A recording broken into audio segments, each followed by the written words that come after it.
The Venus Project. Team Speak Seminar. September 25, 2011. Try and think of some simple but effective experiments to show an audience how they can have their point of view changed. You have to use the same methods that scientists use. You have to demonstrate things to whatever extent you can. Demonstrate how scientists work, how they arrive at decision making. In other words, the average person sits around and talks to one another. What do you think, Bob? What do you think, Marion? And that sort of system was good 50 or 100 years ago. I would say today we can test things more so. And we have to learn how scientists arrive at decisions. And once you use the scientific method, it doesn't mean that your decisions will be perfect. They'll be far more accurate than just opinions. How would you describe human sex drive? What is learned and what is not learned of the sex drive? Well, when I went to the Out Islands in the South Pacific when I was about 21 years old, all the natives wore no clothing at all. They were swimming nude when they were children, and so no male would ever stare at a female body. There were no fetishes, meaning preferential portions of the body. They didn't stare at the women's bodies. They looked at their eyes when they talked to them. But you got to remember that all our fetishes, all our habits are brought on by books, novels, motion pictures, our conduct. If you run cowboy pictures for 2 weeks and show them to little girls, say they watch the cowboy pictures, they behave as cowboys. If you raise people in a different culture, Germany say, they speak German. They have German expressions. It seems to me that it seems so obvious that if you were raised by the headhunters of the Amazon, you'd be a headhunter. I'm trying to say that if you were raised in ancient Rome, where people believed in many different gods, that would be your particular point of view. You cannot escape your culture unless you travel and read books that have varying ideas, then your range of decision-making becomes modified. I thought it was interesting when I first used to go to your lectures that you talked about how sometimes a child could start a fire and get so excited over that they'd have an orgasm, and then they needed to start fires in order to have that reaction. Different people are conditioned by environment, by experience.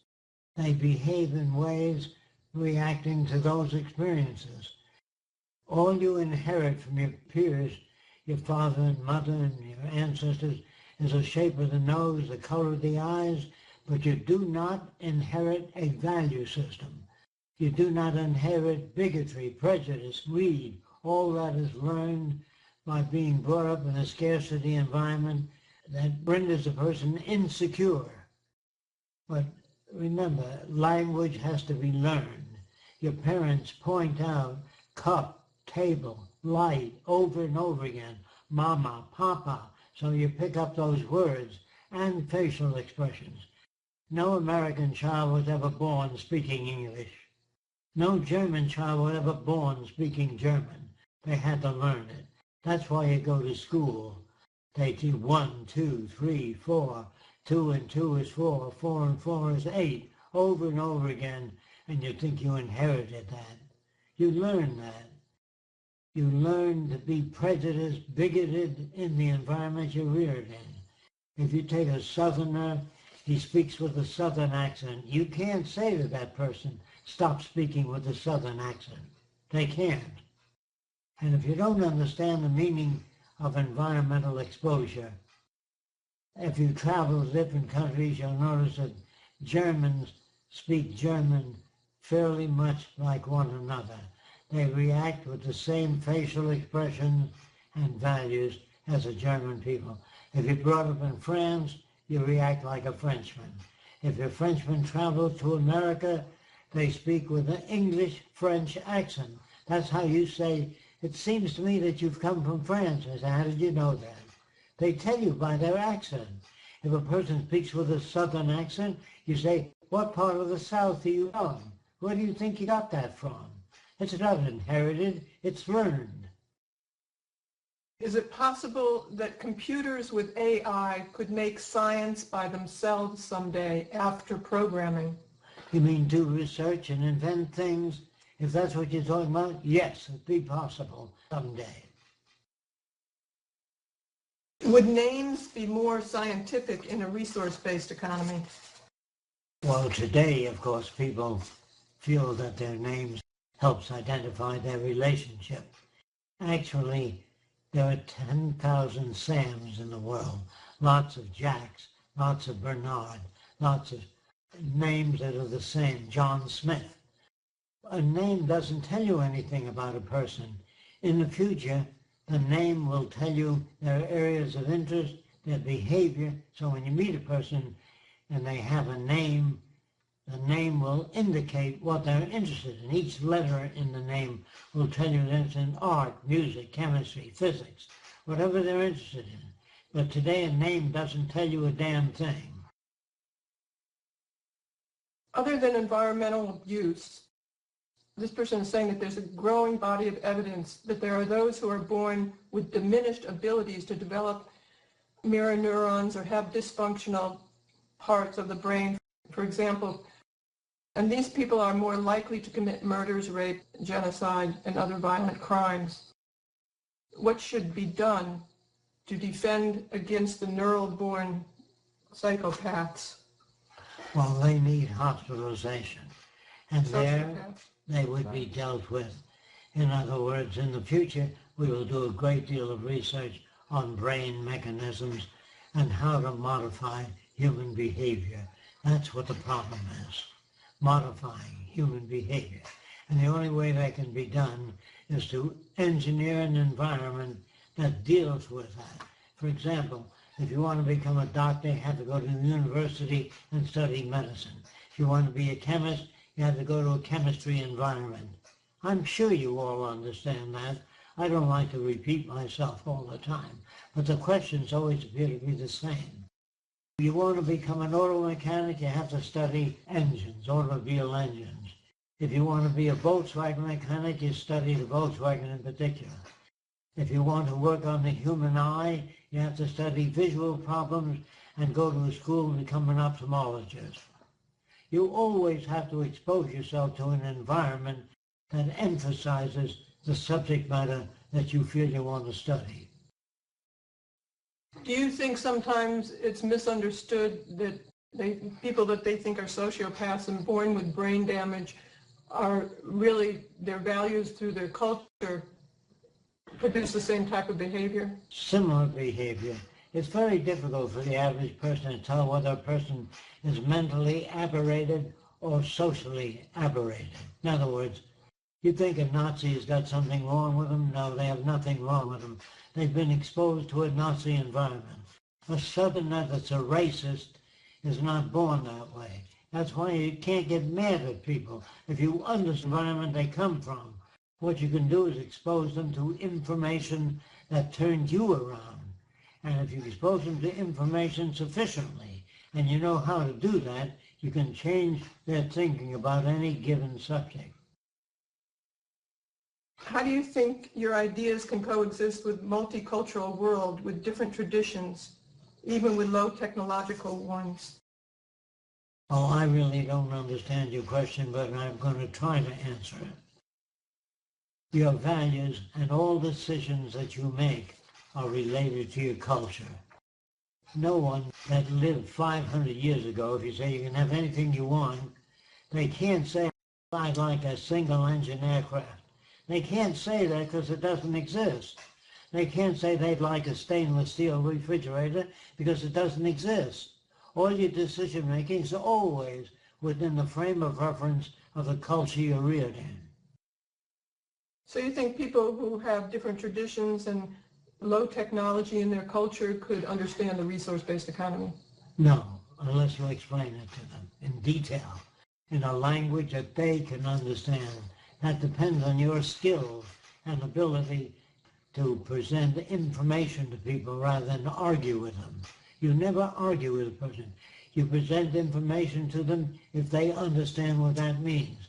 If they don't understand what that means, you have to educate them in the methods of evaluation that you have. The cities you design can be a total enclosure system. Such a city can produce everything necessary. Oh, I guess he's asking, there's no question, but can such a city produce everything that's necessary? No, not everything is necessary, but the things that we've arrived at. You can't solve all problems. You can't design the best computer in the world. It depends on your knowledge of computers. You can only design the best computer you know of up to now. In the future, they get smaller, lighter, faster, and they do much more. But that depends on innovation. No one can design the best city. I can, no one else can. You can design the best city you know of, which utilizes less energy and is more comfortable for people. But it's never the ideal city. It's the best you know of up to now. In the future, even if I designed the best city I knew of, it would be a straitjacket to the kids of the future. They'll design their own cities. And that goes for everything. I repeat myself because the questions are the same. Are there roads, tunnels between cities for supply resources when necessary? Yes. What are the backups for a city in terms of resources, food, materials, or electronics, and where are they positioned?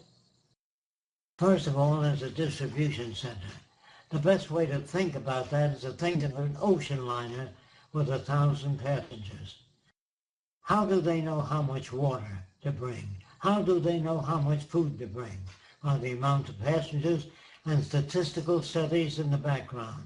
That's the way the cities of the future operate. The amount of people in the city. If it's 10,000 people or 500,000 people, then the amount of water that's delivered to that city is based on the population, and the amount of water and the amount of food and the amount of refrigeration and air conditioning is based on the temperature surrounding the city, the climate of the city. All those decisions are based upon surveys, just as you would do it today. If you take 10 people on a trip or a picnic, you know how much food to bring for 10 people. But if it's 150 people, you may not be that skilled. You might have to ask someone else that has more experience in that area. All those decisions are based upon conditions that prevail. Will we still be based on man and wife, wife and husband system? Is one partner per person really the most healthy way? Or will we have multiple partners and multiple relationships? Well, I believe in the distant future, you'll have multiple partners and multiple relationships. Some people will, some won't. It depends on their unique upbringing. Can the elite keep this system going? No, it has nothing to do with elitism. It has to do with the purchasing power of the great majority of people. If they lose their jobs to automation, if machines begin to take on most jobs, if you don't know what I'm talking about, you'll notice that in supermarkets today, they're working on automated cashiers, where you run your card through and you price all the objects yourself. In time, we will replace most human jobs. And when you do that, the majority of people will not have the purchasing power to buy the goods or services required. That's the end of the monetary system. The monetary system depends on people buying things. If you outperform that system by getting rid of people, using more machines, the system will die. Banks have to lend money to people to survive. If the majority of people cannot borrow money, the banks will fail. You can't hang on to a system. In other words, what happened to the blacksmith? They don't work anymore. Most people who used to work on the farm have come into the cities and have taken up jobs. They too will be replaced eventually. All systems, no matter what kind of social system you have, undergo social evolution. Social evolution means in the very early days, people used to listen to the witch doctors. In Salem, Massachusetts, they used to burn witches. In America, we had slaves, thousands of slaves. George Washington had 300 of them. Today, he'd be run out of town. The people you admired in the past are not admirable. They are lived in a certain condition with certain value systems, and the value systems that were dominant at that time do not fit the present day. And if the society cannot make an adjustment to oncoming changes, they will be surpassed by other countries. Do you think that the people in differential advantage or the elite can hang on to things just by the sheer fact that they have the money? I just answered that question. Somebody asked if the Venus Project doesn't believe in politics and also prefer everyone to work under the same umbrella, what is it that Scott Keller, he's the person running for president under a resource-based economy, and the organizations mentioned on the web page have that it's different, so that the Venus Project is willing to put their names on our web? Scott Keller has asked for our cooperation because he is talking about a resource-based economy. There are a lot of people all over the world who are trying to get this information out there and talk about the Venus Project through political means because they feel that they have more of a voice that way or more of a platform. We just say anything that works, give that a try. I would agree with that, Roxanne. Anything that works, use whatever system you can to better inform people and to improve decision-making. And the only way you can improve decision-making is by studying the environment, the water, the arable land, the amount of people living in the city. You have to have information before you can make those decisions. So the more information you have in process levels for raising children so they don't get into fights with one another, so that children would not want to hate any other races, you have to indoctrinate children so that they no longer become racist. You have to do something about that, not hope that your children grow up to be sane. You can make them saner through education. One of the issues we face in the future is the issue of using advances in biotechnology and genetics in humans that I believe will open the gap between those who will be genetically modified and those who are not. How do you think we could address this problem? We're still living in the paradigm of a current monetary system and political economic system. I myself do not accept genetic modification until a great deal of studies have been made in relation to the effects, the long-term effects of genetic modification. During the transition period from the system we have now toward the Venus Project, how do you see things like hospitals, schools, and grocery stores still working if there's no profit? I don't see them working. I see a social collapse. I see people who do not give food or checks from the government will break windows in supermarkets and take the food they need. I expect a lot of trouble ahead all over the world, not just America. America hasn't even begun to face the problems yet, but there's going to be a lot of trouble during the transition if we're able to make it. And it depends on how late we start. If we damage the environment too much, there may be a point of no return.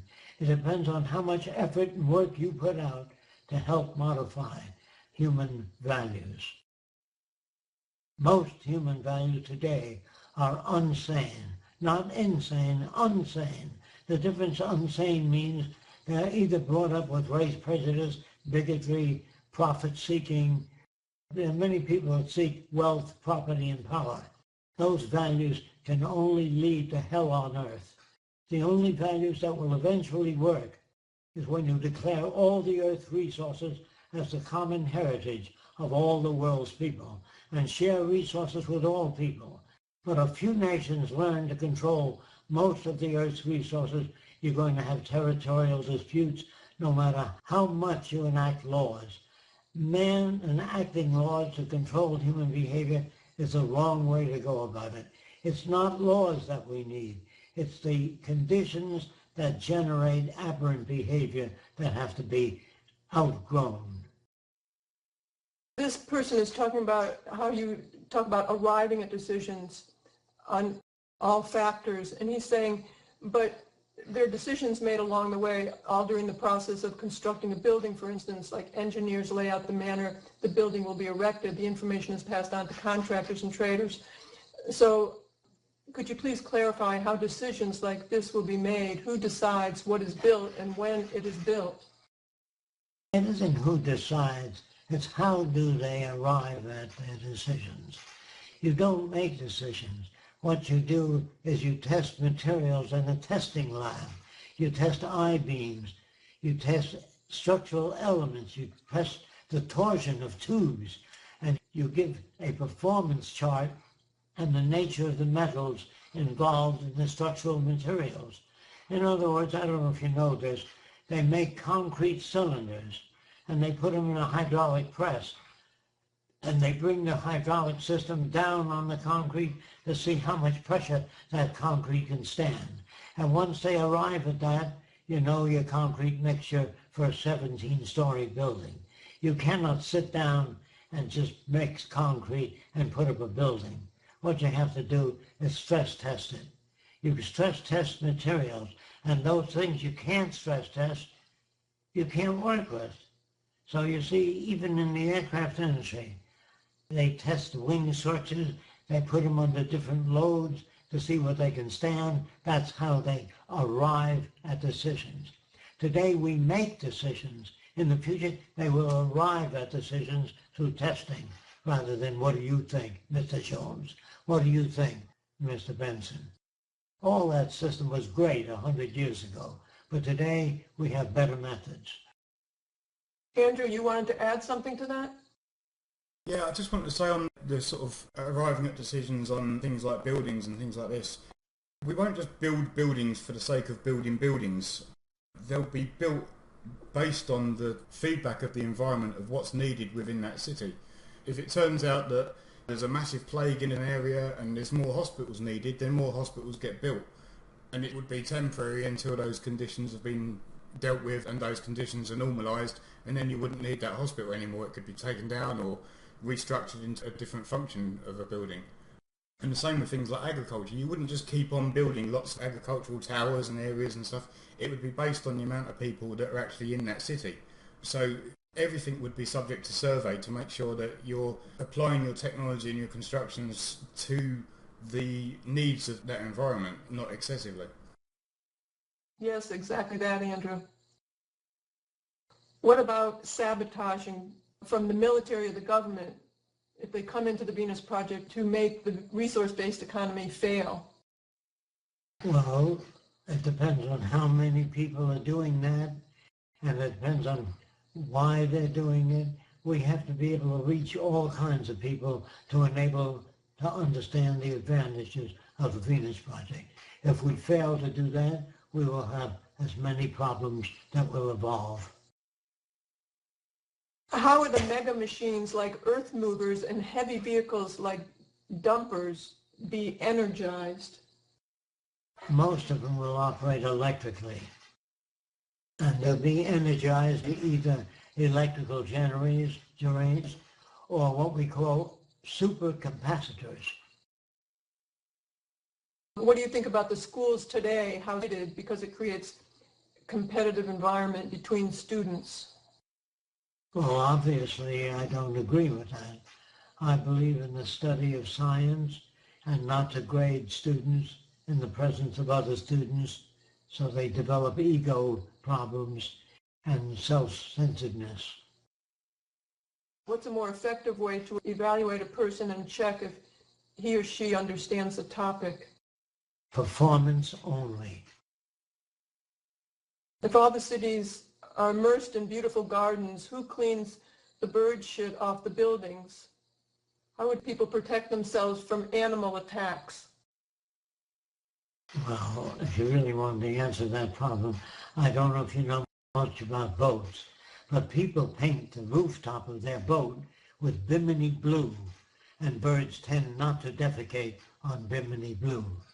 There are many different studies in animal tropism, or the forces that shape animal behavior, and you can learn how to color buildings or generate certain types of sounds to keep certain insects off plants rather than spraying them with poison. When and where will we see the first model of the new city with the technology proposed by the Venus Project? I can't answer that. It depends on the work you do. Roxanne and I have absolutely no power. And the more people that talk about the Venus Project and educate people, the sooner you will see it. We work at it all the time. We work at it 7 days a week, and all our funds go towards this. So we're doing the best we can, and we're trying to make contacts. And actually, now, since we have people working with us directly, there are a lot of people who are trying to make contacts and help the Venus Project in that way. In regards to food production, I have seen the design for the greenhouses and such. But what is Jacques and the Venus Project thoughts on meat production, such as beef and pork and chicken? That would have nothing to do with me. It had to do with the education of people. And if they learn that there's less heart disease and less cancer in eating certain foods, they will pick that information and use it. It depends on the information available, the amount of research done, and the background of the people that are learning these things. If you cannot give up meat for whatever reason, you'll be able to eat it, but you'll be told the consequences. If you want to smoke cigarettes, people will be raised, and new children, not to even want to smoke or use anything that would damage the human body in any way whatsoever. They'll be told about it. And then if they do things that are counter to good health, they will have to face the consequences. You cannot force people to do anything. I do not believe in that kind of force, sending armies in to get people to fall in line with your point of view, or putting them in prison because they don't agree with you. I think people will have many different points of view in the future and live in accordance with those points of view. We will try to give people physical evidence to show them the effects of smoking on the lungs. Lung tissue can stretch, but when you smoke for a long period of time, it tends to tear very easily. It tends to turn black. You tend to get cancer after so many years of smoking. Most people, not all people. And you'll have to tell that to people so that they understand when they do smoke the consequences of it. Just as they're putting labels on canned food today, telling you how much salt, how much fat, etc. I think this person may be talking about how animals are raised or the production of animals. I'm not sure. Well, I'm not sure what you mean, but I would say that if animals are raised as food, it would be an inefficient method, because in order to make an 800-pound cow, you have to use lots of food, which would go much further feeding people. It depends on the amount of arable land, the conditions of the soil at the time. I can't tell you precisely what will be grown, what won't be grown. It would depend on a survey committee telling us how much arable land we have, how much water we have, and how large a population we have to feed. And it would depend on a lot of science and research as to what is nutritionally beneficial for people. Today you really can't get that type of research because it's always backed by one industry or the other. It always has a bias. It's trying to sell things. You never know today what the science that they come up with, whether it's real or whether they're just pushing a product. Andrew, you wanted to say something? Yeah, I was just going to add to that actually. The Venus Project is not a dictatorship. It's not some kind of social experiment to tell people what they can and can't do within a resource-based economy.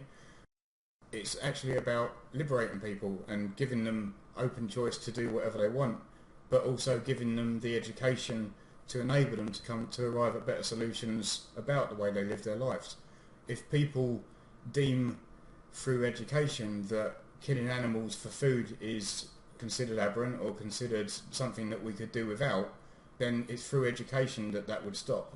You can't tell people that they can't eat meat. You can't say to people, hey look, you can't eat chickens, you can't eat beef or anything from now on because you're in the Venus Project.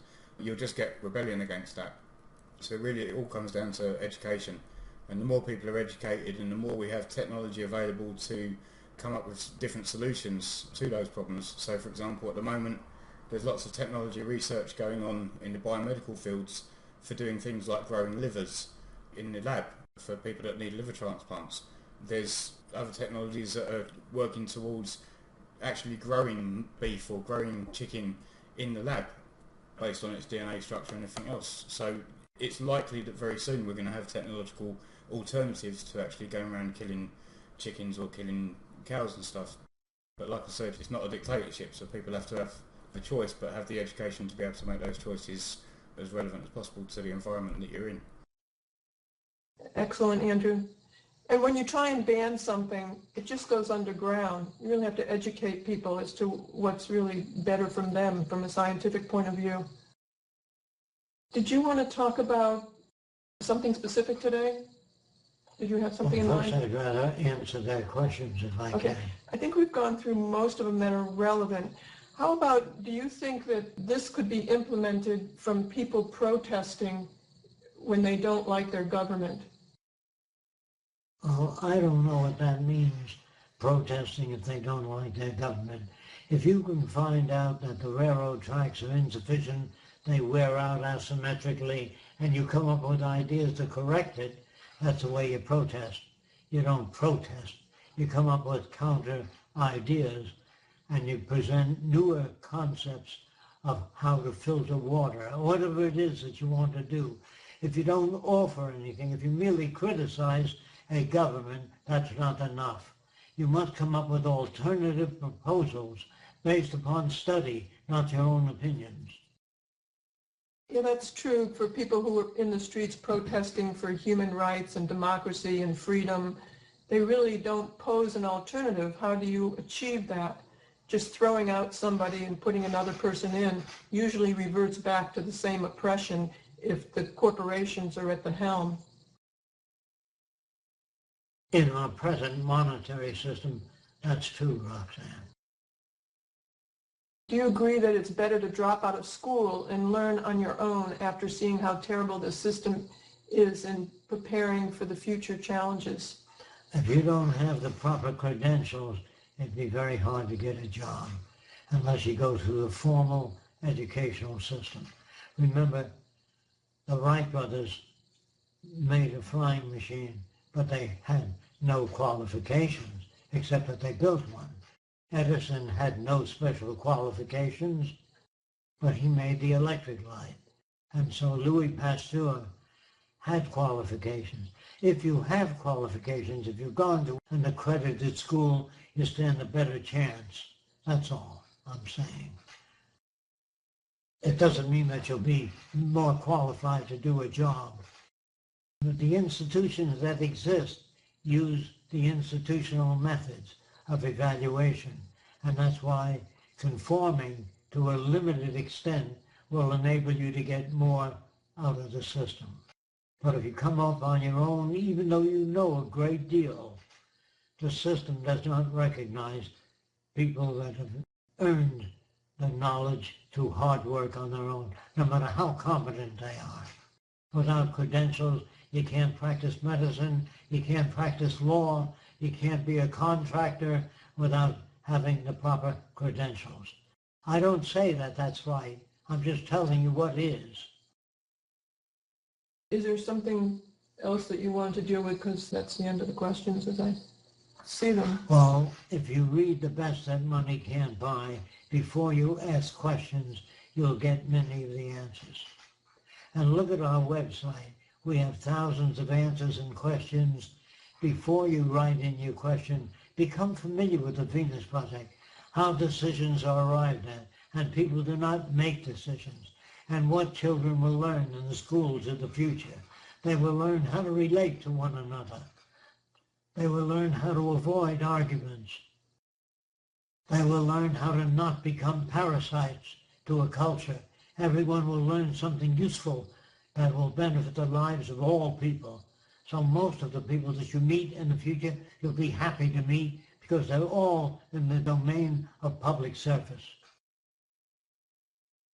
Do you think the word democracy is an appropriate description of anything in a resource-based economy? No, not at all. The word democracy has no meaning. If you ask most Americans whether they believe in democracy, they would say yes. Then ask them if they voted for the Vietnam War. They say, no, I didn't. Did you vote for the space program? No, I didn't. Did you vote for the design of the Pentagon building? No, I didn't. Well, where do you participate? Why don't you check it out and see if they really participate? They think they participate, but different people select the people running for political office. The basis for selecting them is that they intend to uphold established institutions. If you're out to change things, you won't get elected in a monetary-based society. The only people selected are those people that uphold existing standard institutions. So the people you can vote for are the people they select, and they put them up. In other words, they don't put people in there that are going to change the system. Why should they do that? They will lose their positions of advantage if they did that. So they put people in there that will uphold established institutions. Well, love in the future. Somebody wanted to know about that. The word love doesn't tell you anything. When a person says, I'm in love, they mean that they've selected a person that they'd rather be with than any other person. The problem with love is when you fall in love when you're 15, it's different than falling in love at 30. If your values keep changing, your notions of decision-making regarding wanting to be with a particular person would have to do with the experience you have. So if people undergo continuous change and the partner doesn't undergo that amount of change, love will diminish. What happened to love when people separate and the wife says, honey, I don't know what you want, but I want the house, the car, and the kids. What happened to love? Where's the love right now? What happened to it? Love is a fluctuating system, not a constant system. In the future, instead of the word love, there'll be extensionality. I've said this many times, but many people don't seem to grasp it.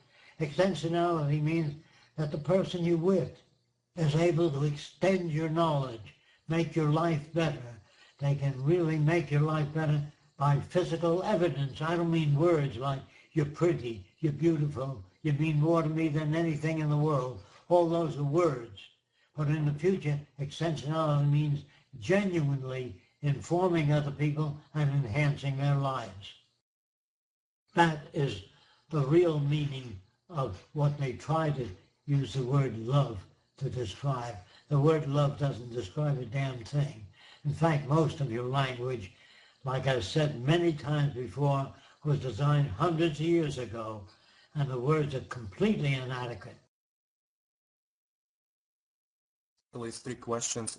My first two questions about how to present the Venus project to other people, and the third one about test city. My first question is, can you talk in the frame of the Venus project? Can you talk to the people like more about the self-sufficient and independence to using that current technology, so they can supply their own homes with electricity and food just during the transition? Because I get the feeling some people have that rejection of the collectivism idea. The question, do you think it's worthwhile to talk to people about how to be self-sufficient in their homes and energy efficient to help during the transition? That would be done in the schools. To help during the transition, should people... Yes, you give them whatever information you have, or you can tell them where to look to get the information. I don't know. Yes, thank you very much, but that's the actual, to specify that, can I use that reference with Venus project? Can you use a reference with the Venus project? In terms of being self-sufficient in homes and things like that? Yes, because as I understood, the Venus Project says that it's not. Some things should be centralized. We talk about an overall systems approach to a city. A lot of people come to us and ask if we can design, or Jacques can design, a self-sufficient, energy-efficient home, but we always say we're not in the home building business. We do give references to other dome companies, but we're really not out to give products and things like that to make it through the transition. We're not concerned with that. We're concerned with overall social design. And a direction to work towards so everyone can live prosperously. Because living sustainably through the transition is not going to solve our problems. And if you even have a community, we said this a lot of times, if you even have a community that people gather together because they can't afford a home and they grow food and they take care of their needs, if things crash all around them, even if you have a high fence, people will be knocking at your door or climbing your fence if you have food and they don't. So any of that really won't solve our problems on a global scale or ultimately. Okay, thank you very much. The second question, can you, I'm not a scientist, but can you maybe in the Venus Project website give specific advices or hints how to save energy or do something now? So when we talk about Venus Project, we can make some advices to improve people's lives right now a little bit, so at least give them something. Is there anything we can put on our website to help people save energy, or we can give them something today to work with? Use your laptop. You can ask all kinds of questions about materials, conservation of energy, different types of available energy. You can get all that information from your laptops or go to the public library if you want information on specific problems. Yeah, that's really out there. We have a section where we have videos of the latest technologies as well. We're updating that regularly, so some of those things might help. My question actually, if I will refer people to the website, they can see advices and hints on the website itself, so they can connect that with the Venus Project to get their idea if it can work now and later. We've got a section of the website under technology and then latest technology in the main menu, and you'll see there's lots of videos on sort of the latest technologies around the world on various things from biotechnology right through to sustainability and energy and things like that. But as far as actually advertising products and stuff from companies for specific single-use problems in society, it's not really something that the Venus Project sort of aiming towards. Okay, thank you. And the third one about test city, will you consider to maybe invite families to introduce them to the idea, to condition them all together? Are you talking about within the test city? Yes, within the test city, or maybe something to make not their separate community, to make something like when you not work only with individual, with parents or with kids, work with families all together. We should be working with families all together in the new city to teach them new value system, a new direction, not just the kids or just the parents. Yeah, we'll be working with all people, but that's done through telecommunication. You don't have to have a person there talking to people. All your television programs would be informative and useful. There'd be no commercials, there'd be no soap operas, except methods of teaching people how to relate to one another without getting into physical conflict or name calling. I know in the past when Jacques used to work, a lot of people used to come to Jacques for help in different areas. And when parents would say, I want to bring my child to have him talk to you, Jacques would always say, well, you have to come as well to introduce the new value system to the whole family. But in the future, that can be accomplished by telecommunication.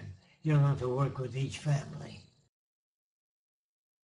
This person says, do you know an effective method to sleep? I have so many ideas inside my head, it seems impossible sometimes to fall asleep.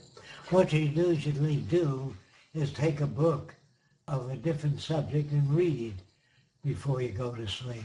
And if you read and detract yourself from the habit form of keeping you awake by riding over unfinished business, usually most people don't sleep because they have a lot of unfinished business.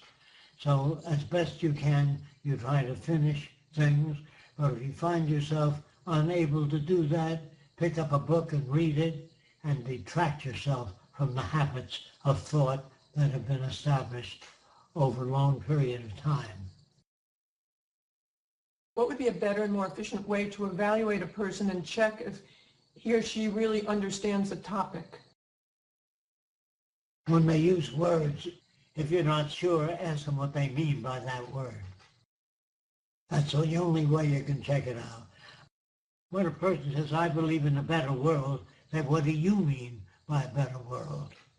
And if they fail to give you detailed description, you then can help them understand the limitations of their language. Andrew, do you want to go over what the Venus Project University will be? And I'll add to that as well. Yeah, sure. Okay, basically the TVP Learning Centre, there's two functions in there. One is the TVP University and one is the TVP Community College. I'll just give a quick brief overview of the Community College first. The Community College is an area where people can send in free online tutorials that they found in various subjects that would be relevant to the skills required in certain teams. So for example, if you wanted to join the 3D production team of the TVP design, you might find some videos, tutorials online for doing, I don't know, Maya or 3D Studio Max or something like this. You could then send those into webdev@thevenusproject.com and we'll add those to the library of online tutorials for the skills relevant to TVP design. And that would be the same for each of the individual teams. So if you found tutorials online for, say, creative writing or poetry or something like that, you could submit those for the writing team. And like I say, that goes for each of the teams. You can also submit your own videos. So for example, I've been doing CAD for years and years. I could sit here and use something like Camtasia, record some screen activity of me going through a basic tutorial in AutoCAD. I would then submit that video through webdev@thevenusproject.com. That would then get put up into the TVP design category, and then people could actually learn from my tutorial how to use CAD, for example. So that's the community college side of things. So we feel that's quite a good way of, people often come and say, I'm not very skilled in many areas, I'm not technical, etc. What can I do? The idea is that now we can start raising the bar on what people can do by offering relevant training within those relevant skills so that people can start to contribute more within the teams and actually make the teams more productive at the same time. The TVP University side of things, basically it's going to be a culmination of all of the information on the website, all of the information available on all of the really relevant stuff on the internet. So instead of people having to go around searching around for different pieces of material, etc., we're going to put it all into one section on the website where it will be laid out like a course in various sort of subcategories of the resource-based economy.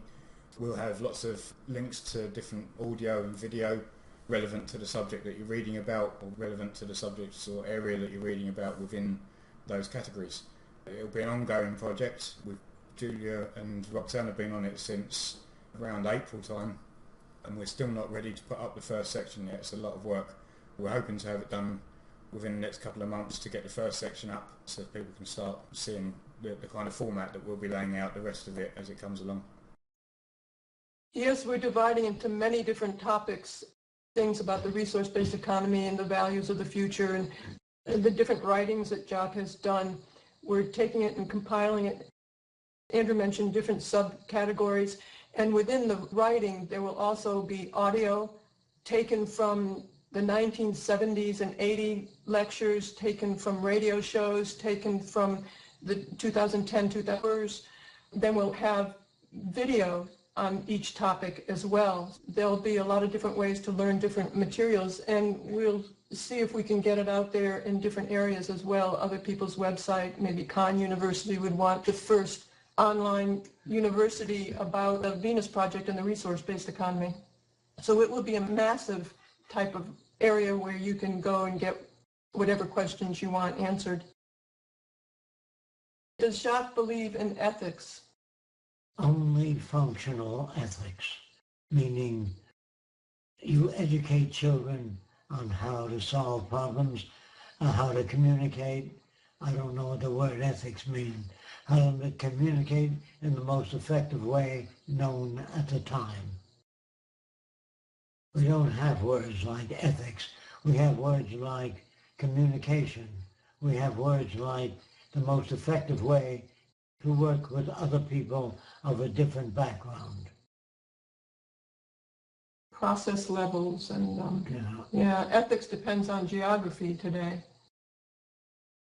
Do you have a list of what skills, tutorial subjects the community college is looking for? Any branches of the physical sciences. We're talking about the community college on the website. Andrew, do you have a list of that mentioned someplace? But it will be related to the projects we are working on immediately, the initial tutorials that we need. Yes, we've got a list on the Learning Centre. If you go to the Learning Centre on the Venus Project website, which is the Venus Project menu, and then Learning Centre, you'll see under Community College there's submit a video tutorial or submit an audio tutorial. Once you click on that, you'll see a list of all the different teams and their subcategories and what kind of skills, etc. we'll be looking for within those categories. Does Jacques think there is an age limit to learning new things? No, I do not. I think it's the way you package the new information. If you know how to present information to different people with different value systems, you have to develop that skill. If they don't seem to be interested, it means that your method is not correct for reaching that person. Do you believe that our brain loses elasticity over time? Yes, but that would have little to do with your ability to communicate with other people. You can communicate with almost every value system today if you know something about the way they were raised, why they chose certain values. Then you will learn how to reach different people with different conclusions. There's quite a heated intent to explain the difference between instinct and, what's the other word? Instinct and Behaviour. And behaviour, beg your pardon, yes, behaviour. It started with what would happen with a husband who cheats on his wife. I think basically it comes down to jealousy as well. And could that be addressed, because it's been going around in circles for quite a while? Jealousy is a byproduct of insufficient information. They're talking about, is there a difference between instinct and human behavior? Did you hear that? Okay, I don't know if you heard it. Instinct has nothing to do with anything. All our behavior is learned. And if you wish to evolve your behavior so it's more sophisticated, you have to inquire into information on human behavior. You cannot deal with conflict if you don't have any information on the nature of conflict, what originates it, what generates it. You have no instinctive behavior. All that is BS, bad science. The only type of behavior to have that might be physiologically determined is that you move away from fire because it's painful, that you don't jump off high places because it hurts you. So you learn as an animal to gently drop from certain heights. No animal jumps off a 100-foot precipice because they know in experiencing life that the pain is too great. All those things are not instinctive, they are learned. An animal that doesn't know what a porcupine is will get closer to the porcupine until it gets stung. Then they'll stay away from the porcupine. It must get stung first. You have reflexes that are inborn, like the knee reflex or the eyelid coming down when the dust particle is moving toward the eye. But that depends on how fast the dust particle is moving. If it's moving faster than the eye can respond, it'll land in your eye. Is there anything else in that conversation, Sue, that you wanted addressed? Another thing is about reproducing. You know, he thinks that you always want to protect your chances of being able to reproduce. Do you think reproducing, that people want to protect their chances of reproducing? In the Venus Project, they would tend to maintain a population that corresponds with the carrying capacity of the environment. They'll be educated to do so.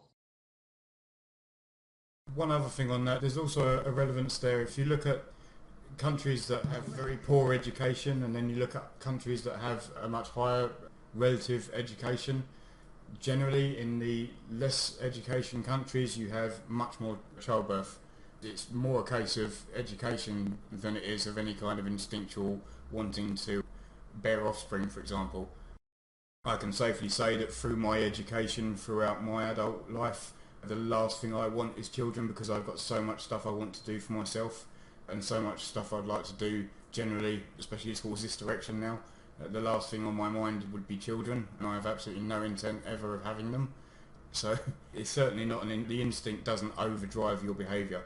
It's your environment that does that, and the information available in your environment. Jacques, could you go over the idea of instinct and the experiments you did with birds? That's interesting. Well, I wanted to know, how does a mother bird know to feed its young? Well, the action of the bird and the degree of how much it opens its mouth and how much it moves that determines how many worms the mother will put in the bird's mouth. So I want to know whether the bird really knows or understands that, or is it just a simple reaction to the movement of birds. So I made a plastic bird with the mouth moving more than the real birds in the nest, and the mother put all the worms in the mouth of the plastic bird.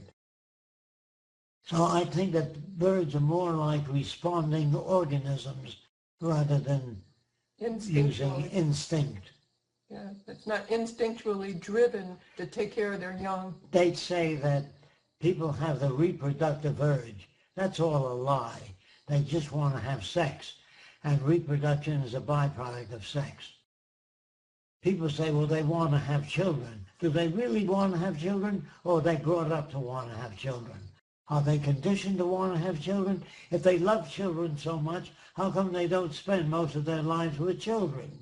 Because children are boring. They can't say anything new. They always are self-centered. They're mostly very spoiled. So I would say that if people really love children, they would spend their lives around children. They don't have children after they get married. Don't you see that?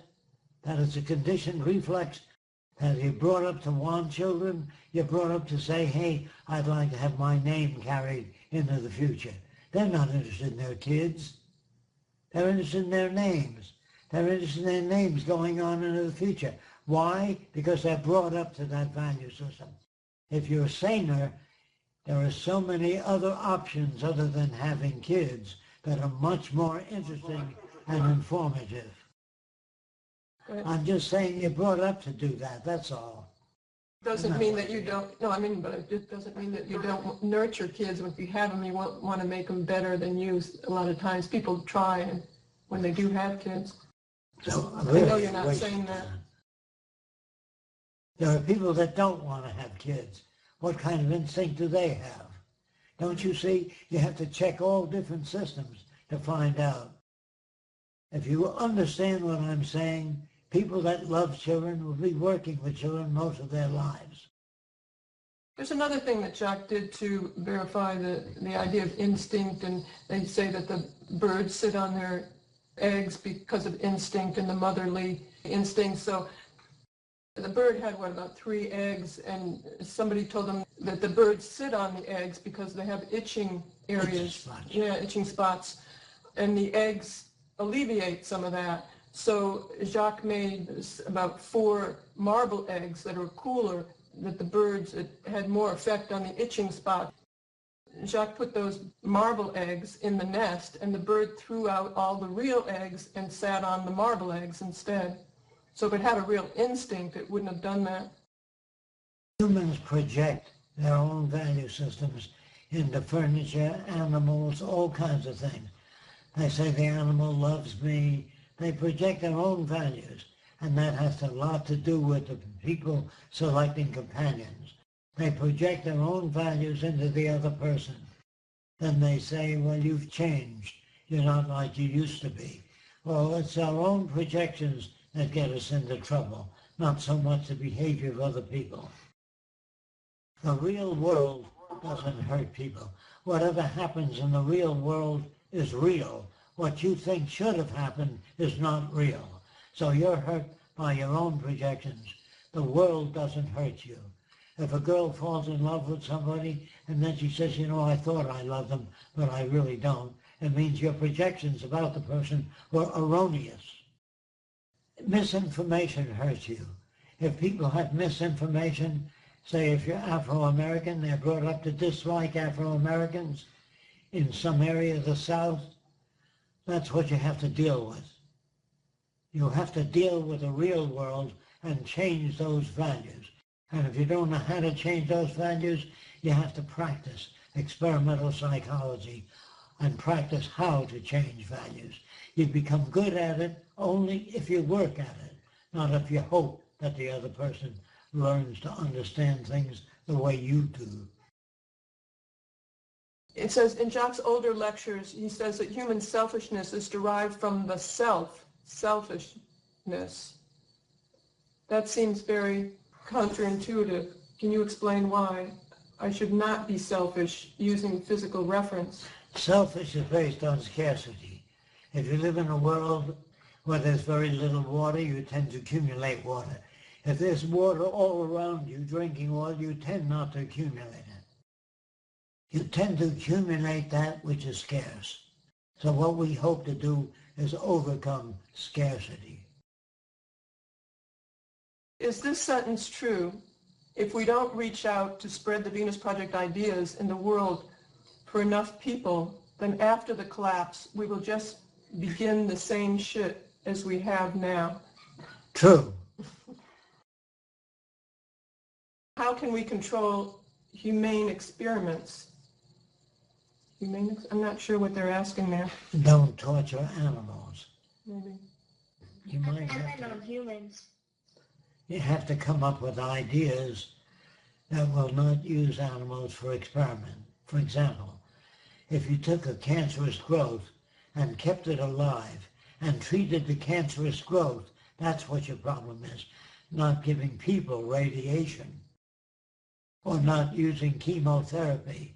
What you try to do is treat the diseased organism, learn to control the population of disease-causing organisms, learn to manipulate them, learn to make them grow faster, slower, gain control over living substances. That's the way you learn how to fight disease. You don't fight it in a complete organism.